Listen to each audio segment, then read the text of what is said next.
Hello friends, आपका स्वागत है मेरे YouTube channel mission GK GS पर। आपका क्वेश्चन नंबर 51, भारत के किसी भी भाग में स्वतंत्र रूप से निवास करने और बसने का अधिकार किस अनुच्छेद में है? यह जो है अनुच्छेद में 19(1)(e) में है।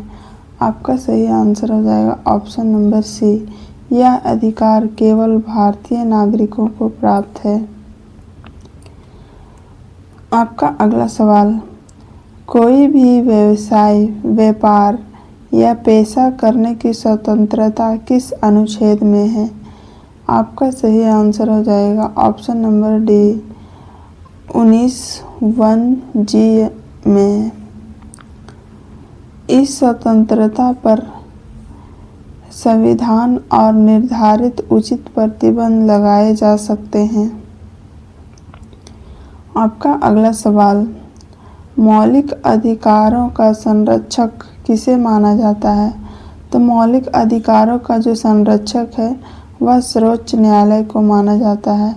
आपका सही आंसर हो जाएगा option number C. Supreme Court मौलिक अधिकारों की रक्षा करने के लिए रिट जारी कर सकता है। आपका अगला सवाल, भारतीय संविधान का कौन सा अनुच्छेद स्वयं एक मौलिक अधिकार है? भारतीय संविधान का जो है कौन सा अनुच्छेद स्वयं यानी एक मौलिक अधिकार है? तो यह जो है अनुच्छेद 32 है। यानी आपका सही आंसर हो जाएगा ऑप्शन नंबर सी, अनुच्छेद 32। डॉक्टर अंबेडकर ने अनुच्छेद 32 को संविधान का हृदय और आत्मा कहा था। आपका अगला सवाल, मौलिक अधिकारों के मामले में सर्वोच्च न्यायालय कौन सी रिट जारी करता है? तो यह जो है पांचों प्रमुख रिट जारी करता है। आपका सही आंसर हो जाएगा ऑप्शन नंबर सी। पांचों रिट जो है यह है हेबियस कॉर्पस, मंडामुस, प्रोहिबिशन, कार्डियरोरी और क्वा वारंटो प्रमुख संवैधानिक रिट है।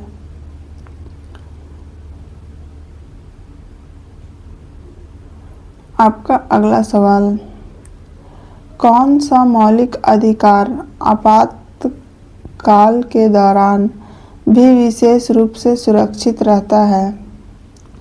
तो यह जो है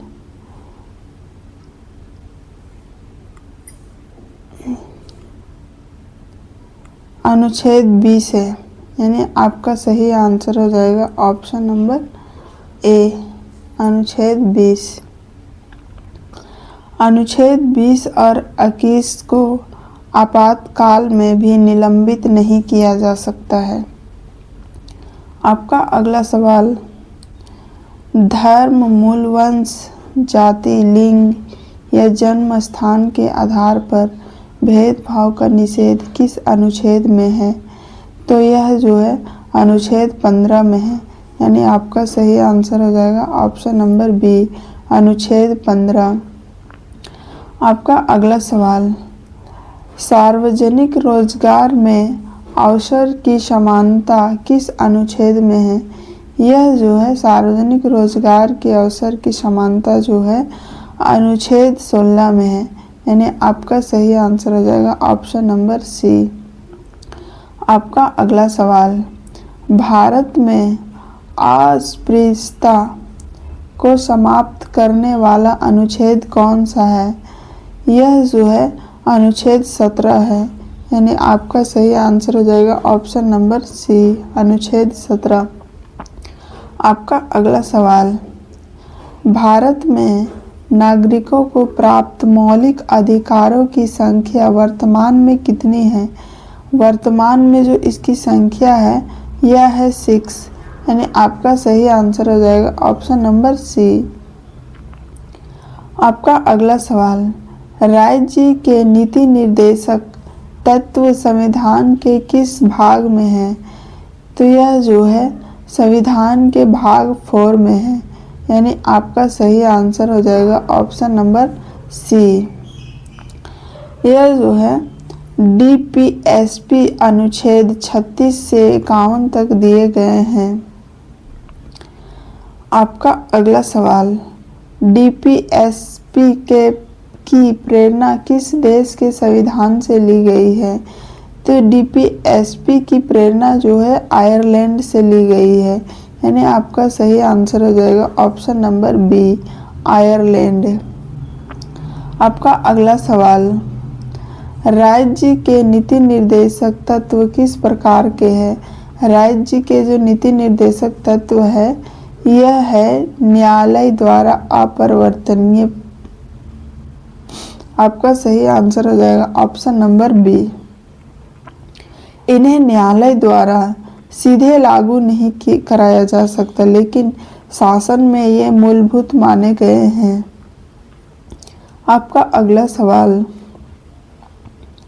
DPSP का मुख्य उद्देश्य क्या है? DPSP का मुख्य उद्देश्य जो है वह है कल्याणकारी राज्य की स्थापना, यानी आपका सही आंसर हो जाएगा ऑप्शन नंबर बी। आपका अगला सवाल, DPSP का उल्लेख किन अनुच्छेदों में है?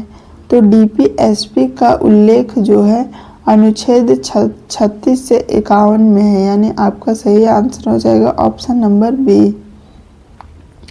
आपका अगला सवाल, अनुच्छेद 36 में राज्य की परिभाषा किससे संबंधित है?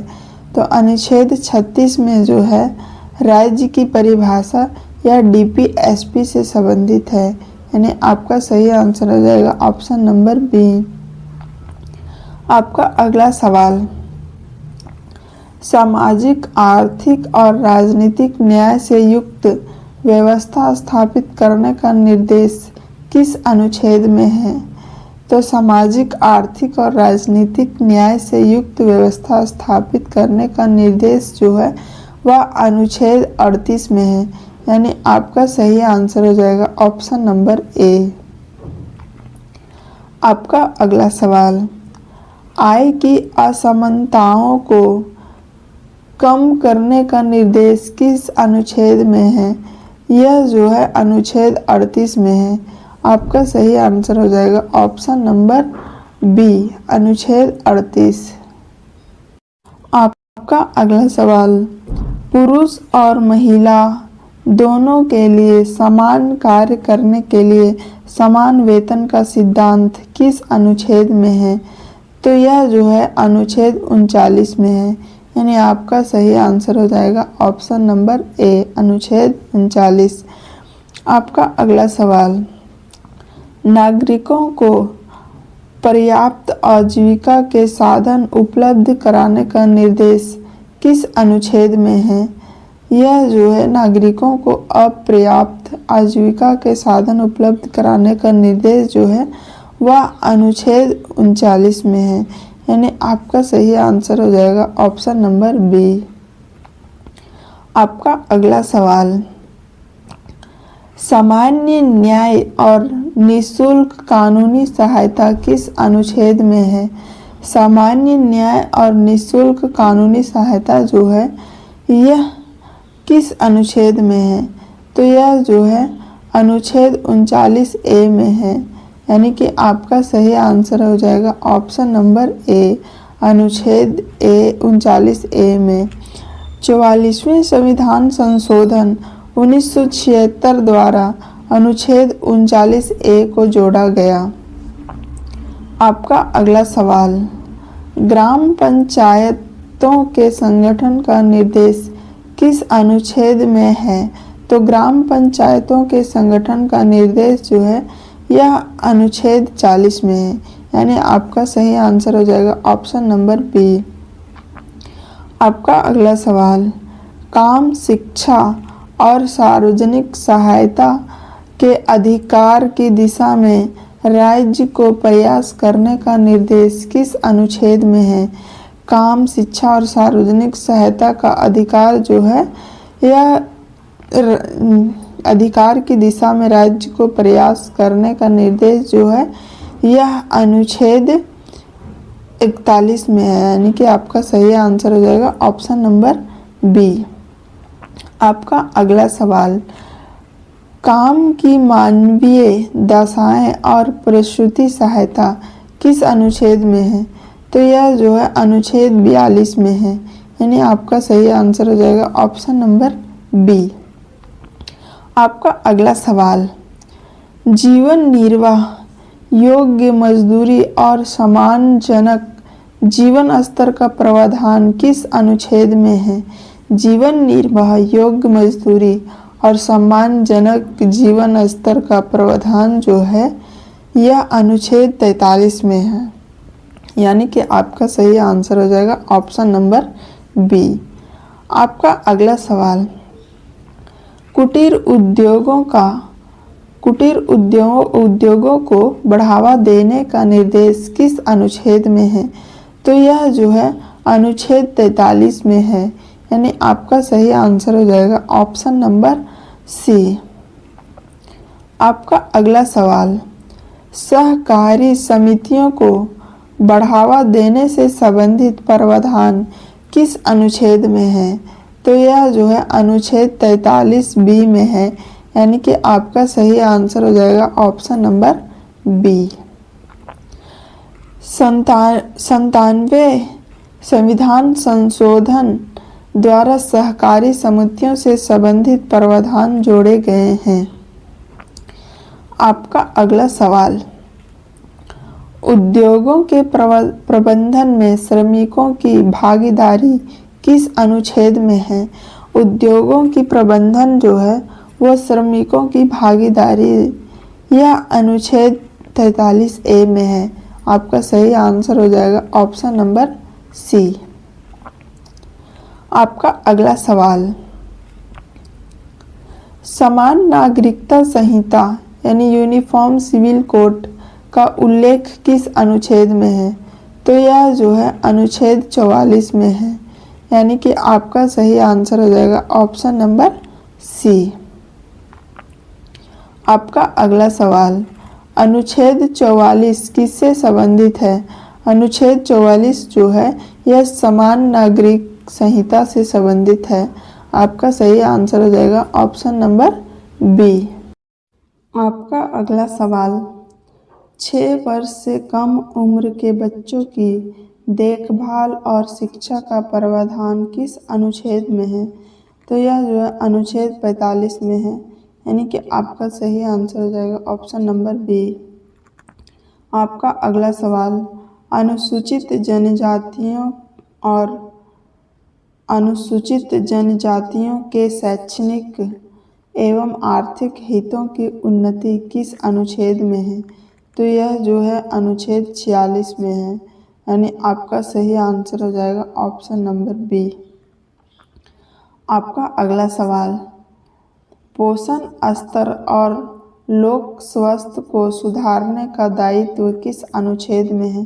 पोषण स्तर और लोक स्वास्थ्य को सुधारने का जो दायित्व है यह अनुच्छेद 47 में है, यानी कि आपका सही आंसर हो जाएगा ऑप्शन नंबर बी। आपका अगला सवाल, कृषि और पशुपालन को आधुनिक एवं वैज्ञानिक आधार पर व्यवस्थित करने का निर्देश किस अनुच्छेद में है?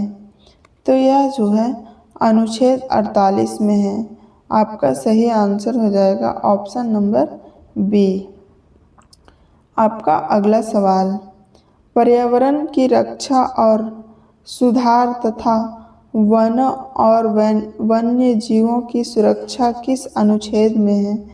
तो यह जो है अनुच्छेद 48 ए में है, यानी कि आपका सही आंसर हो जाएगा ऑप्शन नंबर सी, अनुच्छेद 48 ए।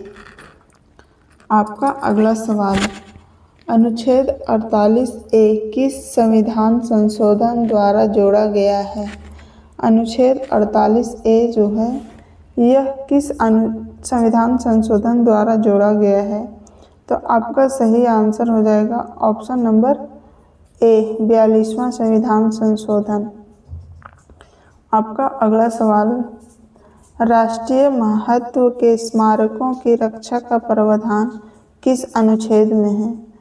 राष्ट्रीय स्मारकों की रक्षा का प्रावधान जो है यह अनुच्छेद 49 में है, यानी आपका सही आंसर ऑप्शन नंबर सी। का अगला सवाल, न्यायपालिका को कार्यपालिका से अलग करने का निर्देश किस अनुच्छेद में है? तो यह जो है अनुच्छेद 50 में है, यानी कि आपका सही आंसर हो जाएगा ऑप्शन नंबर सी। आपका अगला सवाल, अंतर्राष्ट्रीय शांति और सुरक्षा को बढ़ावा देने का प्रावधान किस अनुच्छेद में है?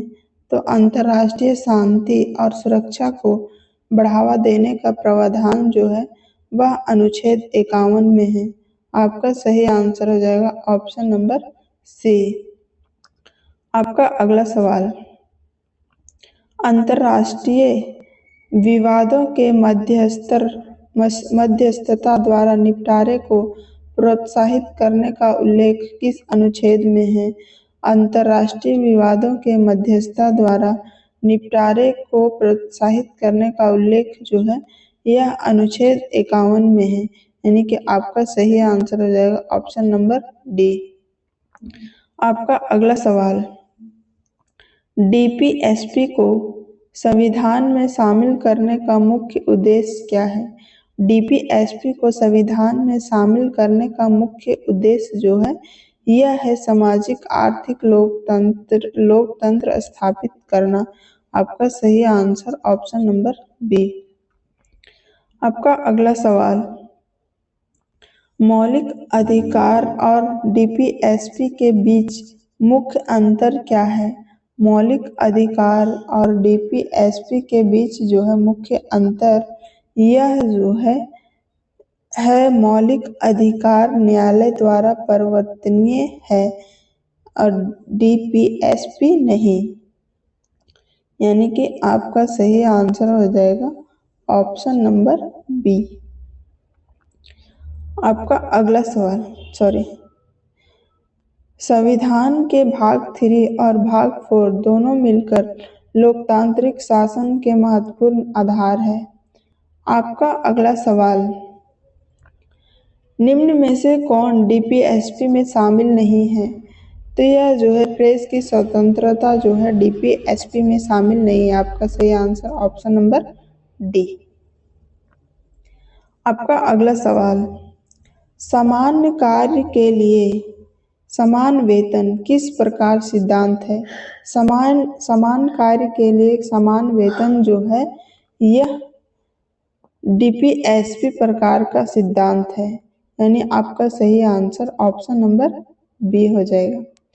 आपका अगला सवाल, निःशुल्क कानूनी सहायता किस अनुच्छेद में है? निःशुल्क कानूनी सहायता जो है अनुच्छेद 39A में है, यानी आपका सही आंसर ऑप्शन नंबर बी हो जाएगा। आपका अगला सवाल, राज्य के नीति निर्देशक तत्व किस प्रकार के शासन की स्थापना में सहायता करता है? राज्य के जो नीति निर्देशक तत्व है वह किस प्रकार के शासन की स्थापना में सहायक है? तो यह जो है कल्याणकारी राज्य के शासन की स्थापना का सहायक है, यानी आपका सही आंसर हो जाएगा ऑप्शन नंबर बी। आपका अगला सवाल, निम्न में से कौन सा गांधीवादी यानी डीपीएसपी का उदाहरण है? इनमें से जो है कौन सा डीपीएसपी का उदाहरण है? तो यह जो है ग्राम पंचायतों का संगठन। आपका सही आंसर हो जाएगा ऑप्शन नंबर ए, ग्राम पंचायतों का संगठन। आपका अगला सवाल, निम्न में से कौन सा गांधीवादी विचार से संबंधित डीपीएसपी है? इनमें से जो है गांधीवादी विचार से संबंधित डीपीएसपी जो है कुटीर उद्योगों को बढ़ावा देना है। आपका सही आंसर हो जाएगा ऑप्शन नंबर ए। आपका अगला सवाल, पर्यावरण संरक्षण से संबंधित डीपीएसपी कौन सा है? पर्यावरण संरक्षण से संबंधित जो है डीपीएसपी यह है अनुच्छेद 48A। आपका सही आंसर हो जाएगा ऑप्शन नंबर सी, 48A। आपका अगला सवाल, भारतीय संविधान में डीपीएसपी के बारे में कौन सा कथन सही है? भारतीय संविधान में जो है डीपीएसपी के बारे में यह कथन जो है ये शासन के मूलभूत हैं और कानून बनाने के मार्गदर्शन देते हैं। यानी कि आपका सही आंसर हो जाएगा ऑप्शन नंबर बी। अनुच्छेद 37 के अनुसार डीपीएसपी न्यायालय द्वारा परिवर्तनीय है लेकिन वे देशों के शासन में मूलभूत है।